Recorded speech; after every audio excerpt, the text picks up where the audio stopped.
തിരുതക്കറി കേട്ടോ, കാരണം ഇത് കേട്ട തിരുതക്കറി വേണ്ട തിരുത കാര്യം പിന്നെ കേട്ടോ. ഇത് ആകെപ്പാടെ ഒരു 10-12 മീനെ കിട്ടിയുള്ളൂ. പറഞ്ഞ വില കൊടുക്കേണ്ടി വന്നു.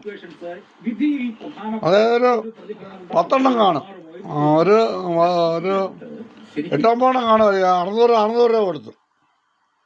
തിരുത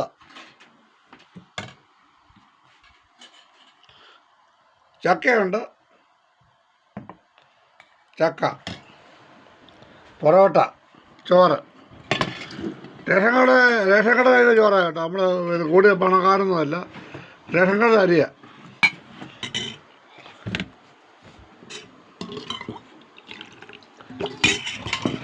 രസമെന്ന് പറയും, ഇത് കണ്ട് രസമെന്ന് തോന്നുന്നില്ല. രസത്തിനകത്ത് മുളക് പൊടി ചേർക്കാൻ പാടില്ല. ഇഞ്ചി, വെളുത്തുള്ളി, പച്ചമുളക്, കുരുമുളക്, ഇത് മുളക് വെള്ളം അത് ഞാൻ പറയത്തുള്ളൂ. ആര് വെച്ചാലും, പെണ്ണുമുളക് വെച്ചാൽ ആര് വെച്ചാലും വേണ്ട. ഇതൊരു മുളക് വെള്ളം കേട്ടോ, രസമൊന്നുമല്ല. ഇഞ്ചി, വെളുത്തുള്ളി, പച്ചമുളക് ജാതിട്ടാണ് രസം വയ്ക്കും. ഇത് മൊത്തം മുളക് പൊടി ചേർക്കാൻ ഇച്ചിരി വെള്ളം ചേർക്കാം. കണ്ടേ, തിരുത ഫ്രൈ കണ്ടോ. 600 രാവിലെയാണുണ്ട്.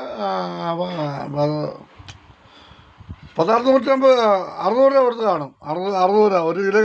നെയ്മീനൊക്കെ വിലയാണ്. ഇത് നമ്മുടെ ഇവിടുന്ന് പിടിച്ച നമ്മൾ കായലിലെ മീനാണ് കേട്ടോ.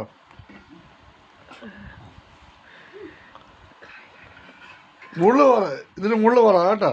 പൊറോട്ട നമ്മളെ വേണ്ടത് അമ്പിളിച്ചേച്ചി കേട്ടോ. നമ്മൾ ഹോട്ടലുണ്ട്,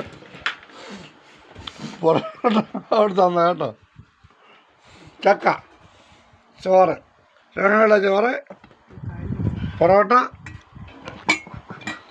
മീൻകറി, ഇത് പറ ഇതാണ്ട്